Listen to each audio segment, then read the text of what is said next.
எப்பயுமே தமிழக வெற்றி கழகத்துடைய கொள்கை எடுத்து பார்த்தீங்கன்னா, பழி வாங்குற குணம் அந்த மாதிரிலாம் வந்து என்றைக்குமே பார்ட்டிக்குள்ளே வந்து அந்த மாதிரி ஒரு டிஸ்கஷனே கிடையாது. டிஎம்கேல வந்து பிரைவேட் ஸ்கூல்ஸ்க்கு வந்து அப்ரூவல் வாங்கி தரேன் அப்படின்னு சொல்லி 100 கோடி ரூபா ஊழல் பண்ணதா அவர் மேலே குற்றச்சாட்டு எழுந்திருக்கு. பிடி அரசகுமார் அவர்கள் ஒன் ஆஃப் த பர்சன் தான். இது மாதிரி பல பேர் இருந்திருப்பாங்க அப்படிங்கிறதையும் நம்மளால் புரிஞ்சிக்க முடியுது. ஸோ ஈபா வேலு அவர்கள் சட்டசபையில் பேசுனதுனால தான் அவர் மேலே ப்ரொசீடிங்ஸ் வருதுங்கிறது வந்து அதெல்லாம் வந்து பொலிட்டிக்கல் ஸ்டேட்மெண்ட். கரூரில் மொத்தமாக கண்ட்ரோல் வச்சிருக்கிறதே செந்தில் பாலாஜி அவர்கள் தான்.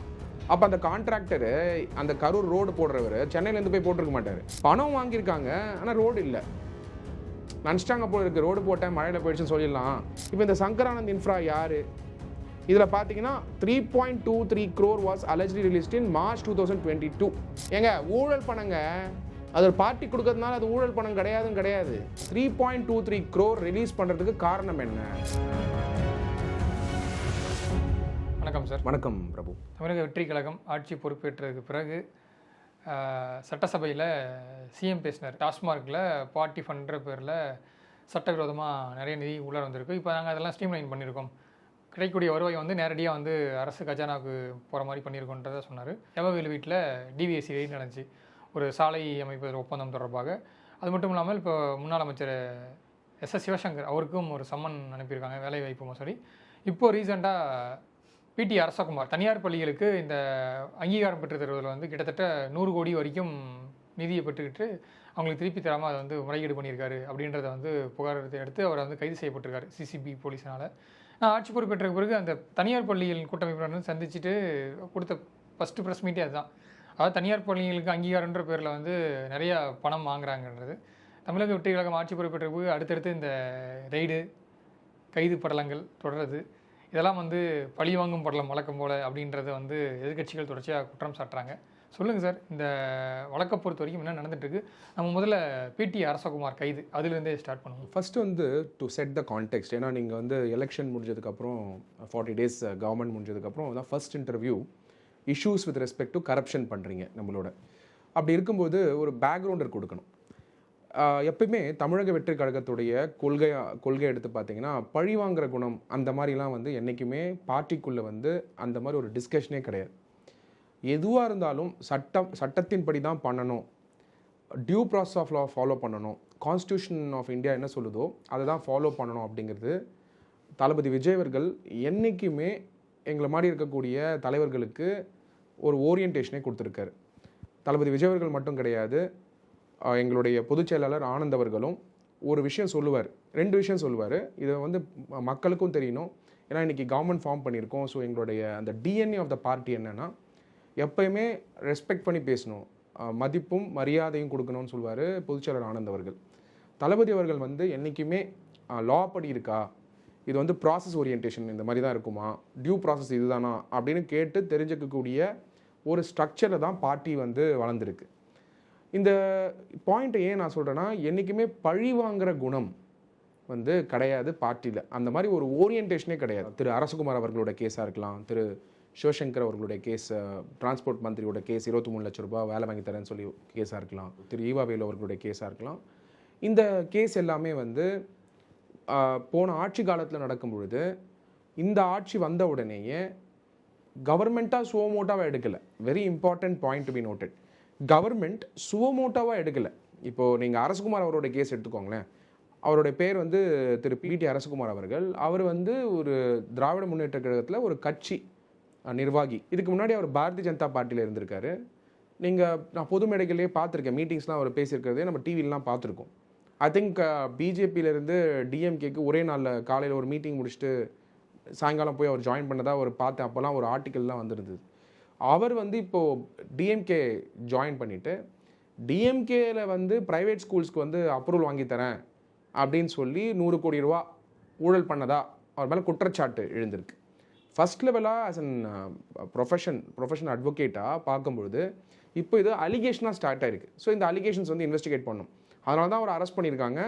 அரெஸ்ட் பண்ணதுக்கப்புறம் இன்வெஸ்டிகேஷன்ஸ் போகும்போது அந்த 100 crores வந்து வாங்கியிருக்காரா, என்ன மோட்ஸில் வாங்கியிருக்காரு, எதுக்காக வாங்கினார், என்ன மாதிரியான அப்ரூவல்ஸ் வாங்கி தரேன்னு வாங்கினார். பாயிண்ட் நம்பர் 1, பெர்மனன்ட் ரெகக்னிஷன் வாங்கி தரதுக்காகவா, ரெனியூவல் ஆஃப் ரெகக்னிஷனா, அங்கீகாரம் ரெனியூவல் பண்ணுறதுக்காக வாங்கினாரா, மூணாவது வந்து upgradation to higher class.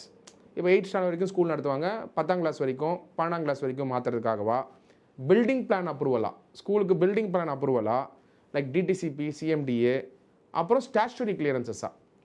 So இதில் 2 ஆஸ்பெக்ட் இருக்குது. இப்போ பிடி அரசகுமார் அவர்கள் ஒரு வழக்கறிஞராகவோ இல்லாட்டி ஒரு கன்சல்டண்ட்டாகவோ அவர் வந்து ஸ்கூல் செட்டப் பண்ணி கொடுக்குற ப்ராசஸை பண்ணி கொடுத்துருந்தா பரவாயில்ல. ஆனால் அவர் வந்து இருக்கிறது வந்து கட்சியில் வந்து ஒரு பொறுப்பில் இருக்கார். அப்போ கட்சியோடைய ப்ராக்சிமிட்டி யூஸ் பண்ணி இந்த 100 crores வாங்கி அந்த ப்ரொசீட்ஸை வந்து டிஎம்கே கிட்டே கொடுத்தாரா, இல்லை பிடி அரசகுமார் அவர்கள் நீங்கள் சொல்லக்கூடிய பார்ட்டி ஃபண்டாக கொடுத்தாரா, மூணாவது பிடி அரசகுமார் அவர்கள் இந்த மாதிரி அப்ரூவல் வாங்கி தரேன்னு சொல்லி மினிஸ்டர் ஃபண்டாக கொடுத்தாரா? இந்த 3 டைமென்ஷனில் வந்து இன்வெஸ்டிகேட் பண்ண வேண்டிய கட்டாயத்தில் இருக்கும். ஏன்னா ஒரு பார்ட்டியில் இருக்கார் அப்படின்னு சொன்னாலே அந்த பொறுப்பு, அவர் ஏதோ ஒரு பொறுப்பில் கூட இருக்காருன்னு நினைக்கிறேன், திராவிட முன்னேற்ற கழகத்தில் அந்த பொறுப்பில் இருக்காங்கன்னு சொன்னாலே பொறுப்பு வாங்குறதுக்கே சில காசு கொடுக்குறாங்க பார்ட்டிக்கு ஃபண்டாக. மினிஸ்டர் ஃபண்டுங்கிறது வந்து இட் கம்ஸ் ஆஸ் அ டிபார்ட்மெண்டலுடைய ஒர்க்கு ப்ராசஸ்லேயோ ஏதோ ஒரு கிக் பேக்ஸ் இருந்ததுன்னா அது மினிஸ்டர் ஃபண்டாக போகுது. மூணாவது ஆஸ்பெக்ட் வந்து அவரே ஊழல் பண்ணிட்டு கை காட்டுறாரா, அப்படி அந்த ஆஸ்பெக்டையும் பார்க்கணும் இல்லையா? மூணுமே ஃபேராக பார்க்கறது யார் இன்வெஸ்டிகேட் பண்ண முடியும்? இப்போ கையில் எடுத்திருக்கக்கூடியது வந்து Central Crime Branch, EDF 2, one of the efficient department. Not just இந்த கவர்மெண்ட் வந்ததுக்கு முன்னாடியில், அதுக்கு முன்னாடி கவர்மெண்ட்லேயுமே one of the efficient department Central Crime Branch. அவங்க இதை இன்வெஸ்டிகேட் பண்ணிட்டு இருக்காங்க. பிடி அரசகுமார் அவர்கள் ஒன் ஆஃப் த பர்சன் தான். இது மாதிரி பல பேர் இருந்திருப்பாங்க அப்படிங்கிறதையும் நம்மளால் புரிஞ்சிக்க முடியுது. ஏன்னா கட்சியில் இருந்திருக்காரு, அவர் ரொம்ப பிரபலமாகவும் இருந்ததில்லை கட்சியில். he was there in the party position. ஜென்ரலாகவே பிரபு, நீங்கள் ஒரு பார்ட்டியில் இருக்காங்க அப்படின்னாலே 2 விஷயம். பார்ட்டியில் இருந்துக்கிட்டே ஒரு பிஸ்னஸோ ஒரு ப்ரொஃபஷனோ இல்லாட்டி ஒரு சின்ன சின்ன குறுசுழி தொழிலோ பண்ணிக்க வேண்டியது கட்டாயம். ஆனால் இப்போ பிடி அரசகுமார் அவர்கள் பார்த்தீங்கன்னா ஃபுல் டைம் பாலிட்டிஷியனாக இருந்தால் அப்போ அவங்க லைவ்லிவுட்டுக்கு என்ன பண்ணாருன்றது இருக்குல்ல. அப்போ ஒரு அமைப்பு மாதிரி வச்சு அந்த அமைப்பு வழியாக ப்ரைவேட் ஸ்கூல்ஸ்க்கு வந்து நான் அங்கீகாரம் வாங்கி தரேன்னு சொல்லி அந்த பணத்தை வாங்கியிருக்கிறத இப்போ ப்ரைவேட் ஸ்கூல்ஸ் வந்து தாவேகா அரசாங்கம் வந்ததுக்கப்புறம் ஆனரபிள் மினிஸ்டர் ராஜ்மோகன் அவர்களுடைய டிபார்ட்மெண்ட்டு அவர் வந்து கிளியராக சொல்லிட்டாரு, அவருடைய மீட்டிங்லேயே சொல்லிட்டாரு, அந்த மாதிரி எந்த ஃபண்டும் கிடையாது, டைரெக்டாக அப்ரூவலும் கொடுத்துட்டாரு. அந்த மீட்டிங்கும் நடத்துகிறார், நீங்களே பார்த்துருப்பீங்க சொன்னார் சார். பட் அதன் பிறகு வந்து இப்போ எப்படி வந்து ஒரு கைது படலம் நடந்திருக்கோ, இங்கே அந்த கன்சர்ன் அமைச்சர்கள் அதில் தாண்டி இதில் வந்து அதிகாரிகளுடைய பங்கு வந்து பெரும் பங்காக இருக்குது. அமைச்சர் ராஜ்மோகன் அவர்கள் சொல்லியும் அதன் பிறகும் சில அங்கே இருக்கக்கூடிய அதிகாரிகள் மூலிமா வந்து இந்த செயல் தொடர்ச்சியாக நடைபெற்றிருக்குன்ட்டும் ஒரு புகார் இருக்குது. ஸோ இப்போ நீங்கள் வந்து ஒரு திமுகவை சேர்ந்த ஒரு நிர்வாகி மேலே நடவடிக்கை எடுக்கிறீங்க, அதே போல் முன்னாள் அமைச்சர் வீட்டில் ரெய்ட் பண்ணுறீங்க. ஆனால் நீங்கள் தாண்டி அதுக்கு ஒரு அடுத்த ஸ்டேஜில் இருக்க அதிகாரிகள் மட்டம் இருக்குல்ல. ஸோ இப்போ ஏவவேலு அந்த வழக்கை பொறுத்த வரைக்கும் நிறைய செயற்பொறியாளர்கள், உதவி பொறியாளர்கள்லாம் வந்து பணியிட நியமிக்கம் செய்யப்பட்டிருக்காங்க. அப்படி இருக்கக்கூடிய சூழ்நிலையில் இந்த அதிகாரிகள் மட்டத்தில் நிறைய ஒரு விஷயங்கள் இருக்குல்ல, அதற்கு தாவேகா அரசு என்ன பண்ண போகிறாங்கன்ற ஒரு விஷயம் இருக்குல்ல.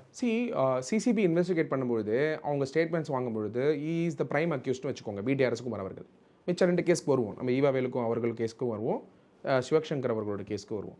அப்படி இருக்கும்போது பிடி அரசகுமார் அவர்கள் இந்த ஸ்கேம் வித் ரெஸ்பெக்ட் டு அங்கீகாரம் வாங்கி தரேன்ற ஸ்கேமு, அப்போ என்ன பண்ணுவாங்க, டெஃபினட்டாக வந்து நீங்கள் யாரோடைய அங்கீகாரத்தில் இதை செஞ்சீங்கன்னு கேட்பாங்களா மாட்டாங்களா? அது மட்டும் இல்லாமல் 100 crores வரைக்கும் வாங்கியிருக்காருனாக்க not one day offence, it's a continuing offence for how many இயர்ஸுங்கிறது தான் கேள்வி. ஸோ 2021 ஐ திங்க் இன் 2021 அவர் டிஎம்கேல தான் இருக்காருன்னு நினைக்கிறேன். 21 இப்போது 26 வரைக்கும் டிஎம்கே இருக்காருன்னா 5 இயர்ஸில் வந்து இந்த ஸ்கேம் வந்து பர்வேசிவாக இருக்குது இல்லையா? பர்வேசிவாக பரவலாக்கப்பட்டிருக்கு. அப்போ அந்த பரவலாக்கப்படுற அளவுக்கு ஒருத்தர் வந்து ஊழல் பண்ணியிருக்காரு, பணத்தை வாங்கியிருக்காரு, கிக் பேக்ஸ் வாங்குறாரு, பார்ட்டி ஃபண்டாக கொடுக்குறாரு, மினிஸ்டர் ஃபண்டாக கொடுக்குறாருன்னு பாசிபிலிட்டி இருந்திருந்தால் அப்போது அதுக்கு யார் அவருக்கு உதவி இருப்பாங்கன்றது கேள்வி வருது. இன்னொன்று பார்க்கணும் நீங்கள் பிரபு, சிசிபி EDF FIR போட்ட உடனேயே அடுத்த பவர் கையில் யாருக்கு வருதுன்னா prevention of money laundering act 2002 கீழே என்ஃபோர்ஸ்மெண்ட் டைரக்டரேட் வந்து ஸ்டெப் இன் பண்ண முடியும். Every FIR will have an ECIR, அதாவது என்ஃபோர்ஸ்மெண்ட் கேஸ் இன்ஃபர்மேஷன் ரிப்போர்ட். அப்போ ECIR வரும்போது, என்ஃபோர்ஸ்மெண்ட் டைரக்டரேட் வரும்பொழுது பிடி அரசகுமார் அவர்கள் அந்த பணத்தை வச்சு என்ன பண்ணார்? பாயிண்ட் நம்பர் 1, அந்த பணத்தை யாருக்காவது கொடுத்தாரா? 100 rupees வாங்கியிருக்காரு, 100 கோடி ரூபா வாங்கியிருக்காருன்னா அதில் எவ்வளோ பர்சன்டேஜ் வந்து யாருக்காவது அதிகாரிகளுக்கோ இல்லாட்டி அமைச்சர்களுக்கோ கொடுத்தாரான்றது பிடி அரசகுமார் அவர்கள் சொல்லக்கூடிய பாயிண்ட்டு. ரெண்டாவது, இப்போ எல்லாமே டிஜிட்டல் எவிடன்சஸ் இருக்குது. அவர் மேபி அவர் வாட்ஸ்அப் செக் பண்ணலாம், மேபி அவருடைய மெயில்ஸ் இருக்கலாம், இல்லை அவருடைய கம்யூனிகேஷன்ஸாக கூட இருக்கலாம். அந்த மாதிரி பல ஆங்கிளில் வந்து இதை வந்து இன்வெஸ்டிகேட் பண்ணுவாங்க. ஸோ சம்வேர் டிஜிட்டல் எவிடன்சஸ் இருக்கும். ஸோ அப்படி பார்க்கும்போது என்ஃபோர்ஸ்மெண்ட் டைரக்டரேட் இப்போ வந்து உள்ளே வரதுக்கான பாசிபிலிட்டிஸும் இருக்குது. So every FIR will be backed up by ED proceedings. Prevention of money laundering act 2002 படி இடி ப்ரொசீடிங்ஸும் வரும். அப்படி வரும்பொழுது தான் ஃபேர் இன்வெஸ்டிகேஷன் நடக்கும். ஐ திங்க் இடி ப்ரொசீடிங்ஸ் வந்து கட்டாயமாக வந்தால் தான் இவர் எப்படி வந்து அந்த அலிகேஷன்ஸை வச்சிருக்கக்கூடிய அலிகேஷனில் 100 crores வச்சிருக்கக்கூடிய அலிகேஷன், அந்த 100 crores எங்கே போச்சு அப்படிங்கிறது உடனடியாக கண்டுபிடிக்க முடியும். So I think enforcement directorate will also step in. 2 விதமாக பண்ணுவாங்க என்ஃபோர்ஸ்மெண்ட் டைரக்டரேட் இன்வெஸ்டிகேஷனை. ஒன்று, அவர் அரெஸ்டாக இருக்கும் பொழுதே என்ஃபோர்ஸ்மெண்ட் டைரக்டரேட் அரெஸ்ட் பண்ணலாம் for the purpose of investigation. இல்லையா இந்த அரெஸ்டெல்லாம் முடிஞ்சு அவர் இன்வெஸ்டிகேஷன் முடிஞ்சு ஒரு சமயம் பெயில் கிடைச்சாலுமே என்ஃபோர்ஸ்மெண்ட் டைரக்டரேட் திருப்பி அரெஸ்ட் பண்ணலாம். ஸோ இதில் எது நடக்க போகுது அப்படிங்கிறது வந்து we have to wait and watch. அப்படி ஏவோ வேலு வழக்கு வருவோம் சார். இப்போ டிவிஎஸ்சி ரெய்ட் கண்டக்ட் பண்ணாங்க. அப்புறம் அந்த ரெய்டோட முடிவில் வந்து நிறைய டாக்குமெண்ட்ஸும் 40 லட்சம் ரொக்கமாக கைப்பற்றப்பட்டதாகவும் அவங்க சொன்னாங்க. பட் அது ஏவோ வேலு வந்து மறுத்திருக்காரு.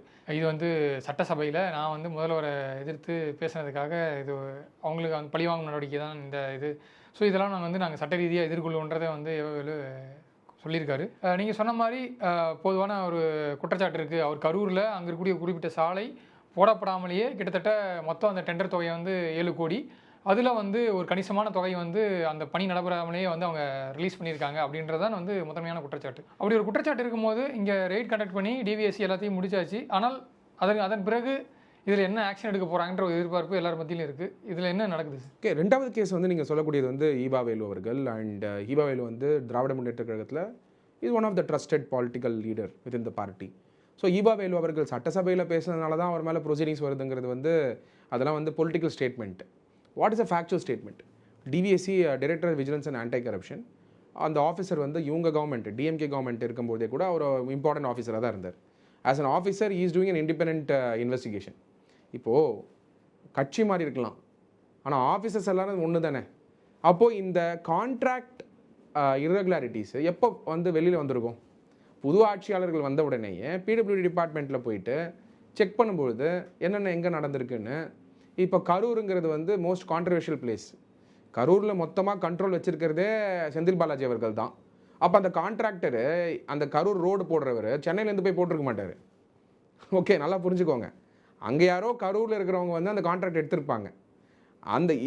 அந்த கான்ட்ராக்டை முடிச்சதாக கூட பில் சப்மிட் பண்ணியிருக்கலாம், ஃபேக் பில் சப்மிட் பண்ணாங்களா, டெண்டர் போட்டிருப்பாங்க, நிறைய இர்ரெகுலாரிட்டிஸ் நடந்திருக்க பாசிபிலிட்டி உண்டு.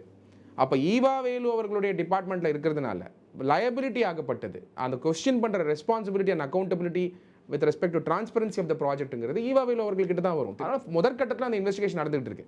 பட் அந்த இன்னும் இஷ்யூன்றது ரொம்ப இம்பார்ட்டன்ட்டு. பணம் வாங்கியிருக்காங்க, ஆனால் ரோடு இல்லை. நினச்சிட்டாங்க போல இருக்குது, ரோடு போட்டேன் மழையில் போயிடுச்சுன்னு சொல்லிடலாம் அப்படின்னு நினச்சிட்டாங்க போல இருக்குது. அந்த மாதிரி ஒரு சாத்தியக்கூறுகளே இல்லாமல் இருக்குது. பார்ஷியல் கம்ப்ளீஷன் இருக்குது, பட் ஆனால் பில்ஸ் கிளியராக இருக்குது. அப்போ இந்த பாசிபிலிட்டிஸ் ஏன் நடந்திருக்கும், யார் இன்ஃப்ளூயன்ஸ் பண்ணியிருப்பா அப்படிங்கிற அந்த கொஸ்டின் வரும்போது தான் இந்த எஃப்ஐஆர் நீங்கள் எடுத்து பார்த்தீங்கன்னா a contract worth of 7 crore was awarded to Sankaranand infra. இப்போ இந்த சங்கரானந்த் இன்ஃப்ரா யார்?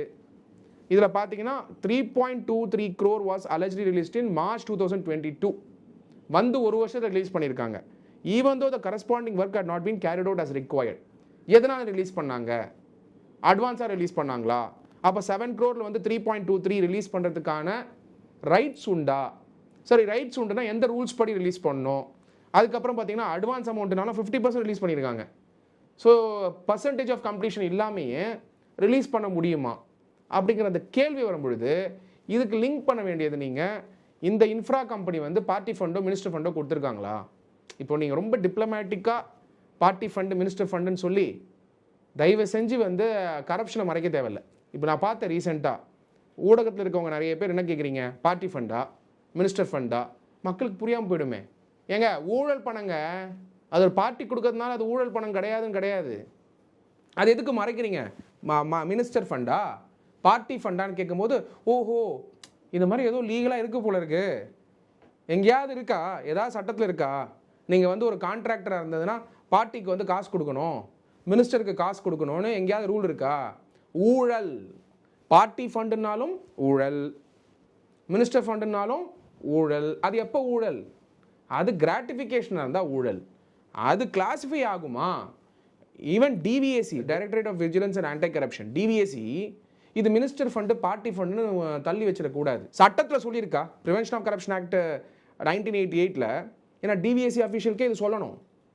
அந்த சட்டத்தில் எங்கேயாவது பார்ட்டி ஃபண்டு மினிஸ்டர் ஃபண்டுன்னு ஒரு கான்ட்ராக்ட் எடுத்தவங்க கொடுத்தா அது ஊழலில் வராது. ஏன்னா செக் பீரியட் இருக்குது.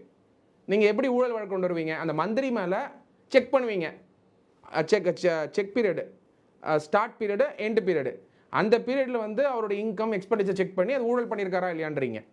ஆனால் அந்த டிபார்ட்மெண்ட் ஊழல் பண்ணியிருந்தா அப்போது ப்ரொசீட்ஸை வந்து கண்டுபிடிக்கணும். இந்த 3.23 crore ரிலீஸ் பண்ணுறதுக்கு காரணம் என்ன?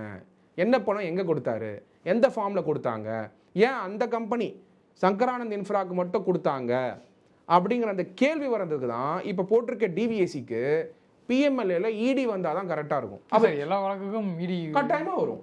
ஏன்னா நீங்கள் predicate offence, once predicate offence becomes a scheduled offence. இப்போ நீங்கள் டிவிஎஸ்சி கேஸ் இருக்குது, எஃப்ஐஆர் போட்டிருக்காங்க, அது ப்ரிவென்ஷன் ஆஃப் கரப்ஷன் ஆக்ட் 1988 வருது. ப்ரிவென்ஷன் ஆஃப் கரப்ஷன் ஆக்ட் 1988 வந்து உங்களுக்கு ப்ரெடிகேட் அஃபென்ஸ். அந்த ப்ரெடிகேட் அஃபென்ஸ் ஷெட்யூல்ட் அஃபென்ஸாக இருக்குது. அந்த ஷெட்யூல்ட் அஃபென்ஸு மேலே நீங்கள் இடி வந்து இன்வெஸ்டிகேட் பண்ணலாம். எல்லா கேஸுக்குமே இடி வந்து தான் ப்ரொசீட்ஸ் எங்கே போயிருக்குன்றது அவங்களால இன்வெஸ்டிகேட் பண்ணுறதுக்கான பவர் உண்டு. இப்போ அது கட்டாயமாக நடக்குங்கிறது தான் என்னோட point of view with respect to EV Velu அவரோட கேஸ் பொறுத்த வரைக்கும். அண்ட் மிஸ்டர் ஈபா வேலு வந்து செயின்ட் கிடையாது, அவரும் பாலிட்டிஷியன் தான். போன பார்ட்டி இருக்கும் பொழுது, டிஎம்கே இருக்கும் பொழுது எந்த அளவுக்கு வந்து பணம் வாங்கிட்டு இருந்தாங்கன்றதை நம்ம சொல்ல வேணாம் பிரபு. Very simple. அவங்களுடைய நிதியமைச்சரே பழனிவேல் தியாகராஜன் அவர்களே அவரே சொல்லியிருக்காரு 30,000 கோடின்னு. ஏங்க 30,000 கோடிங்க, நீங்கள் இன்வெஸ்டிகேட் பண்ணுறதுலாம் 7 கோடி 100 கோடி கம்மிங்க.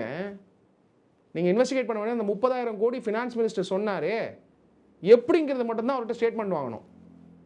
30,000 crore ஒரு பிரேக்கப் இல்லாமல் சொல்லியிருப்பார் அவர் ஃபினான்ஸ் மினிஸ்டர். அதுவும் நம்மளுடைய நன்கு படித்தவர், வெளிநாட்டில் படித்தவர், பெரிய பெரிய கன்சல்டிங் ஆர்கனைசேஷன் ஒர்க் பண்ணவர். அவர் சொல்கிற தப்பாக இருக்க வாய்ப்பு உண்டா? வேறு ஏதாவது பார்ட்டி மெம்பரு, வேறு யாராவது மினிஸ்டரு படிக்காதவங்க சொல்லியிருந்தா அது வேறு. அவர் படித்தவர், is a expert in finance. And I'm asking being a lawyer and chart account. நான் சார்ட் அக்கௌண்ட் வந்து லாயர் ஆனால் நான் கேட்குற ஒரே ஒரு கொஸ்டின் தான், ஃபார்மர் ஃபினான்ஸ் மினிஸ்டர் கேட்குற ஒரே கொஸ்டின் ஒன்று தான். நீங்கள் 30,000 கோடி சொன்னீங்கல்ல, அந்த 30,000 கோடி எங்கேருந்து மணி பூலாச்சு? அந்த பணம் எங்கேருந்து வந்து சேர்ந்துச்சு? அதுக்கான பிரேக்கப் தெரியாமல் எப்படி சொல்லியிருப்பாரு? அப்போது ஈவா வேலுடைய 3.5 இந்த 3.23 crores கொடுத்ததுனால வந்த பணமா, அப்புறம் செந்தில் பாலாஜி கொஞ்சம் டாஸ்மாக் பணமா, அப்புறம் வேறு டிபார்ட்மெண்ட்டில் வந்த பணமா, அதிகாரிகளோட பணமா, இதெல்லாம் சேர்த்து பண்ணுறது தான் 30,000 கோடியா? இது என்ன கணக்கு? அப்போ 30,000 கோடி ஒரு வருஷத்துக்குன்னா 5 வருஷத்துக்கு 1,80,000 கோடியா? அப்போ அந்த பணம் எங்கேருந்து வந்தது? ஸோ த கொஸ்டின் கம்ஸ், இந்த இன்வெஸ்டிகேஷனில் இந்த 7 கோடிங்கிறதுலாம் கம்மி. இது ஒன் ஆஃப் த கேஸ் தான். இது முழுமையாக பர்வேசிவாக மெட்டீரியல் பாயிண்ட்ஸை செக் பண்ணணும்னா இன்னும் பல விஷயத்தை வந்து இன்வெஸ்டிகேட் பண்ண வேண்டிய கட்டாயத்தில் இருக்காங்கன்றது தான் என்னோட பாயிண்ட். அந்த விஷயத்துலேயே வந்து இப்போ முன்னாள் அமைச்சர் எஸ் சிவசங்கருக்கும் வந்து ஒரு சம்மன் போயிருக்கு. ஏன்னா அவருடைய உதவியாளர்ன்ற செயல்பட்டு இருந்த ஒருத்தர் வந்து கைது பண்ணியிருக்காங்க, இளஞ்செழியன். கிட்டத்தட்ட 23 லட்சம் வந்து லஞ்சம் பெற்றாரு, வேலை வாங்கி தரேன்னு சொல்லிட்டு அப்படின்ற விஷயத்தில் இப்போ அவருக்கும் சம்மன் போயிருக்கு. ஸோ இந்த விவகாரத்தில் பிரைமரியாக வந்து சம்மன் கொடுக்குறாங்க. இதுக்கு மேலே நடவடிக்கை எப்படி இருக்கிறது வாய்ப்புகள் இருக்குது sir? See, if there is a arrest required, they will do it. இப்போ சிவசங்கரன் அவரோட கேஸ் பொறுத்த வரைக்கும் அவருடைய உதவியாளர் வந்து பணம் வாங்குறதா 23 lakhs வாங்கினதா நான் பார்த்தேன் அந்த அலிகேஷன்ஸு. ஸோ அந்த 23 lakhs வாங்கினதுக்கான ஒரு ஸ்டேட்மெண்ட் கொடுக்குறாரு, இல்லை ப்ரூஃப்ஸ் இருக்குது, அந்த ப்ரூஃப்ஸ் வந்து டேம்பர் பண்ணுறதுக்கான பாசிபிலிட்டி இருக்குன்னா then there may be an arrest. But every arrest requires a prosecution sanction even in that period. So அதுவும் நீங்கள் மறந்துடக்கூடாது. Being a public facing office, so sanctions வந்து வாங்க வேண்டிய கட்டாயத்தில் இருக்காங்க. அதனால் வந்து சாங்ஷன்ஸ் வாங்கி தான் இதை இன்வெஸ்டிகேட் பண்ண முடியும். ஸோ சாங்ஷன் வாங்குறதுக்கு அல்டிமேட்டாக you have to go to the governor. So all those points are still there. இன்றைக்கி போயிட்டு சபாநாயகரும் சட்டத்துறை அமைச்சர் சிடிஆர் நிர்மல்குமார் அவர்களும் கவர்னரை சந்திச்சுட்டு வந்திருக்காங்க. ஸோ என்ன நடக்குது சார்? ஏன்னா இப்போது செந்தில் பாலாஜியில் தொடங்கி இன்னும் நிறைய முன்னாள் அமைச்சர்கள் மேலே இந்த மாதிரி வழக்கு இருக்கக்கூடிய சூழ்நிலையில் கவர்மெண்டோட பர்மிஷனும் வேணும். ஸோ அதற்காக இந்த சந்திப்பு நடைபெற்றுச்சாலும் நிறைய கேள்விகள் இருக்குது. She as a nominal head of the state governor வந்து ரெகுலராக மீட் பண்ணுறது, சபாநாயகரும் சரி மினிஸ்டர்ஸும் மீட் பண்ணுறது வந்து அந்த instruction of the chief minister and இண்டிபெண்ட்டாகவும் they have powers to meet. அப்படி இருக்கும்போது being a nominal head executive head of the state governor பார்க்குறது மல்டிபிள் ரீசன்ஸ்க்காக இருக்கலாம். So one of the reasons could be even certain அப்பாயின்மெண்ட்ஸ்க்கு approval இருக்கலாம். So even judiciary அப்பாயின்மெண்ட்ஸில் கூட சில இடங்களில் வந்து கவர்னரோட அப்பாயின்மெண்ட்ஸ் தேவைப்படுது. ஸோ அதனால் வந்து மேபி அட்மினிஸ்ட்ரேட்டிவ் ஆஸ்பெக்ட்ஸ்க்காக பார்க்க போயிருக்கலாம். ரெண்டாவது நீங்கள் சொல்லக்கூடிய ஆஸ்பெக்டில் வந்து ப்ராசிக்யூஷன் சாங்ஷன் பற்றி கூட பேசியிருக்கலாம். So everything involves a business of the day, அதாவது ஆஃப் தி அட்மினிஸ்ட்ரேஷன். ஸோ அதனால் அவங்க போயிட்டு அதை பற்றி பேசியிருக்கலாம். பட் அவங்க என்ன பேசியிருக்காங்க, என்ன மாதிரியான டிஸ்கஷன் நடந்ததுன்றதை உங்களுக்கு எப்படி அஃபிஷியலாக வந்தால் தான் தெரியுமோ அப்படி தான் எனக்கும் தெரியும். Just because I mean Tamilaga Vettri Kazhagam being a national spokesperson or a key functionary or a important party மெம்பராக இருக்கிறதுனால எனக்கு தெரியணும்னு அவசியம் கிடையாது, தெரியாது. ஏன்னா party is different from administration. But all I can foresee is meeting a governor is for the purpose of administration. So governor அதுக்காக பார்த்துருப்பாங்க. So multiple aspects with respect to governing the state கட்டாயமாக பார்த்துருப்பாங்க. And governor also அவருமே வந்து நிறைய விஷயத்தை வந்து லாஃபுல்லாகவும் கான்ஸ்டியூஷனலாகவும் points வந்து கன்சிடர் பண்ணி தான் எல்லாமே பண்ணுறார். அண்ட் வி ஹவ் சீன் கவர்னருடைய ஸ்பீச் வந்து பார்த்தீங்கன்னா but very very detailed speech given by the government which he read in the opening day of the assembly. So very much welcome. பழைய மாதிரி வந்து கவர்னர் வச்சு பாலிடிக்ஸ் பண்ணுற அரசியலை கையில் எடுக்கிறது என்றைக்குமே தாவேக்கா செய்யாது. இஷ்யூ பேஸ்டாக தான் இருக்கும் சார். அதே போல் சமீபத்தில் வெளியான இந்த உதவி பேராசிரியர்களுக்கான பணி நியமனம் தேர்வு முடிவுகள் வந்து மிகப்பெரிய அளவில் வந்து குளறுபடி நடந்திருக்கு. ஸோ இதையும் வந்து விரிவான விசாரணைக்கு உட்படுத்த வேண்டும்னு சொல்லிட்டு இங்கே இருக்கக்கூடிய பல்வேறு கட்சி தலைவர்கள் வந்து வலியுறுத்திட்டு இருக்காங்க. ஸோ இதுலேயும் ஒரு முறைகேடு ரிசல்ட்ஸில் வந்து நடந்திருக்கு. இது எப்படி பார்க்குறீங்க? ஏன்னா தாவேக்கா அரசு அமைஞ்சதுக்கு பிறகு பணி நியமனங்கள் வந்து மின்சார வாரியத்தில் கொடுத்தீங்க. இப்போ அடுத்து எஜுகேஷன் வரும்போது இங்கே ஒரு ஸ்கேம் நடந்திருக்கிறது தெரிய வருது. ஒரு குளறுபடி ரிசல்ட்ஸில் நடந்திருக்கு. என்ன நடந்திருக்கு சார்? இந்த கேஸ் ஆகப்பட்டது இந்த exam 2017 polytechnic lecturer recruitment PLR recruitment. Polytechnic இன்ஸ்டிடியூஷனில் வந்து லெக்சரர் வந்து அப்பாயின்ட் பண்ணுறதுக்காக நடந்த ரெக்ரூட்மெண்ட் ப்ராசஸ். இந்த ரெக்ரூட்மெண்ட் ப்ராசஸ் ஆகப்பட்டது டீச்சர் ரெக்ரூட்மெண்ட் போர்டு. இது வந்து it's is conducted by the TRB. So எல்லா ரெக்ரூட்மெண்ட்டுமே TRB கீழே கண்டக்ட் பண்ணுறது.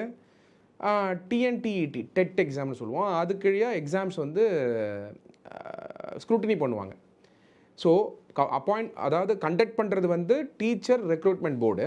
அது கீழே எக்ஸாம் பேர் வந்து 2017 பாலிடெக்னிக் லெக்சரர் ரெக்ரூட்மெண்ட்டு. அது கீழே ஸ்க்ரூட்டினி நடக்கும், TNTET நடக்கும். அப்படி இருக்கும்போது இன்வெஸ்டிகேஷனில் என்ன தெரிய வந்துச்சுன்னா கம்ப்ளைண்ட் பேஸ் பண்ணி தான் இது.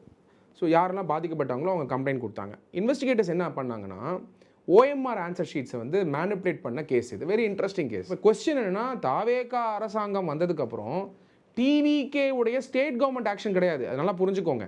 நீங்கள் இப்போ 3 கேஸ் கேட்டீங்க. ஈவா வேலு கேஸ் கேட்டீங்க, திரு சிவசங்கரன் அவர்களோட கேஸ் கேட்டீங்க, 3வது திரு BT அரசகுமார் அவர்களோட கேஸ் கேட்டீங்க. இது 3மே அது வேறு case. That is an action by DVAC. Arasakumar case வந்து CCB EDF 2. So Sivasankaran case வந்து it is again checked by the complaint வந்து அந்த அசிஸ்டண்ட்டை போய் இன்வெஸ்டிகேட் பண்ணிட்டு இருக்காங்க.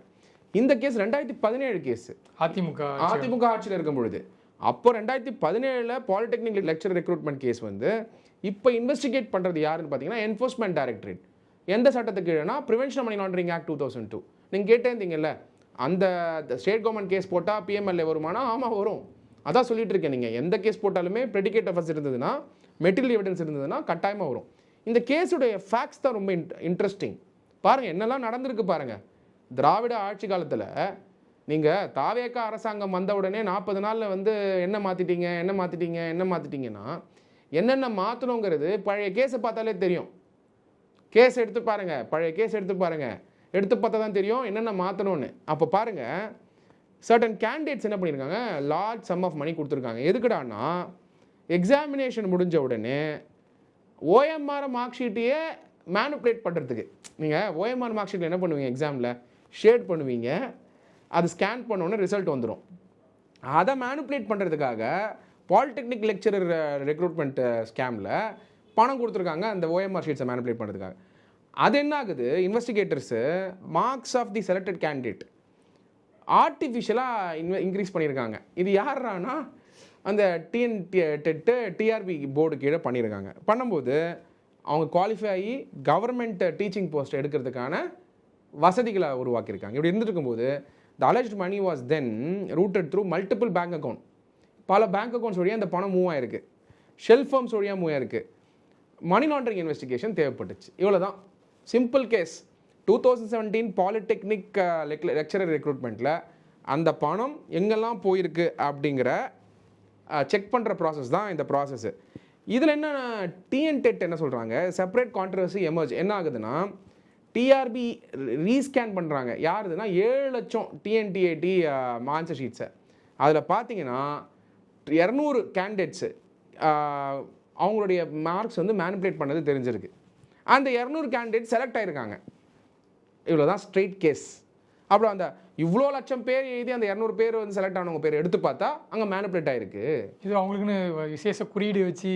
கரெக்டாக சொன்னீங்க, சூப்பராக சொன்னீங்க. அது வந்து விசேஷ குறியீடுனா ஒரு ஐடென்டிஃபை பண்ணுறதுக்கு, நீங்கள் தான் அந்த ஆள், ஹால் டிக்கெட் நம்பர் மாதிரி நீங்கள் தான் அந்த ஆளுன்னு ஐடென்டிஃபை பண்ணியிருக்காங்க. இது பண்ணும்போது என்ன ஆகுது, என்ஃபோர்ஸ்மெண்ட் டைரக்டரேட் களத்தில் இறங்குறாங்க. எப்போ இறங்குறாங்க, டிவிகே கவர்மெண்ட் ஃபார்ம் ஆனதுக்கப்புறம் அவங்க இறங்குனதுக்கும் டிவிகே கவர்மெண்ட் ஃபார்ம் பண்ணதுக்கும் எந்த சம்மந்தமும் கிடையாது. அவங்க சென்ட்ரல் ஏஜென்சி என்ஃபோர்ஸ்மெண்ட் டைரக்டரேட். அவங்க களத்தில் இறங்கி 2000 இது இந்த மந்த் லாஸ்ட் 2 வீக்ஸ் முன்னாடி சர்ச் பண்ணுறாங்க. எங்கெல்லாம் சர்ச் பண்ணுறாங்கன்னா மதுரை, திருச்சி, கோயம்புத்தூர், சென்னை. 7 லட்சம் பேர் பிரபு, 7 லட்சம் பேர் ஆஸ்பிரேஷன். 200 பேர் செலக்ட் பண்ணுறீங்க.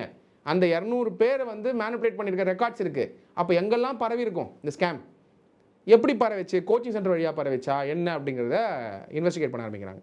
அப்போ எலக்ட்ரானிக் டிவைஸு, சில டாக்குமெண்ட்ஸு இதெல்லாம் எடுக்கிறாங்க. ஃபைனலாக இப்போ இடி வந்து அதை கலெக்ட் பண்ணிட்டு போயிருக்காங்க. எந்த ஒரு அரெஸ்ட்டோ எதுவுமே நடக்கலை. ஏன்னா இன்வெஸ்டிகேஷன், ஆன்கோயிங் இன்வெஸ்டிகேஷன் பண்ணியிருக்காங்க.